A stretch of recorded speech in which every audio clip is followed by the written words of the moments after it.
You think you know Halloween? Well, here's 15 things you may not have known about John Carpenter's tale of Michael Myers. I killed him.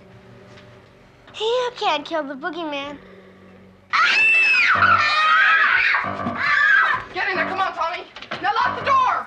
Director John Carpenter and his then-girlfriend Deborah Hill wrote the script, and their original title for it was The Babysitter Murders. The film takes place in the fictional town of Haddonfield, Illinois, which was based off of Deborah Hill's hometown of Haddonfield, New Jersey.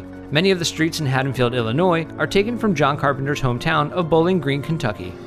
Death has come to your little town, Sheriff.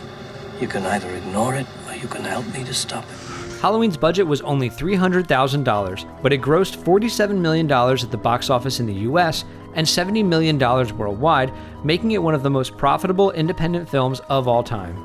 It's been reported that John Carpenter received $10,000 for directing, writing, and composing the music, and he retained the rights to 10% of the film's profits. The role of Dr. Loomis was offered to Peter Cushing and Christopher Lee, but both declined because of the low pay on the film. Lee later told John Carpenter that declining the role was his biggest career mistake. Halloween was Jamie Lee Curtis's film debut. I saw the boogeyman. I saw him outside. There was nobody outside. There was What did he look like?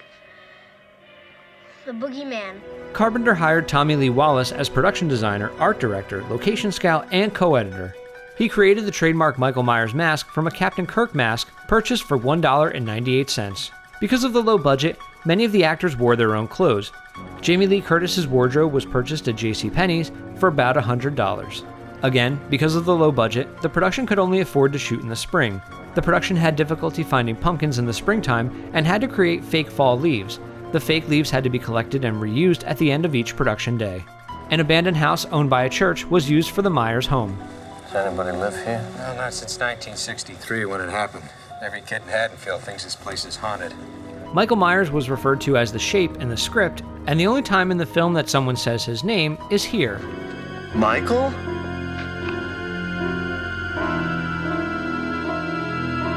Michael Myers was played by Nick Castle, a friend of John Carpenter's from college. Nick Castle would go on to direct The Last Starfighter. NBC standards and practices had some issues with some of the scenes, so John Carpenter had to film an additional 12 minutes of footage in order to fill the 2-hour time slot while he was filming Halloween 2. When shooting the scenes from Michael's point of view, the child actor who played Michael was unavailable, so co-writer and producer Deborah Hill's hands stood in for the young actor's hands. This dialogue, He's gonna get you. He's gonna get you. He's gonna get you. He's gonna get you. He's gonna get you. He's gonna get you. was sampled by Rob Zombie for White Zombie's cover of I'm Your Boogeyman. Rob Zombie would go on to direct a Halloween reimagining in 2007.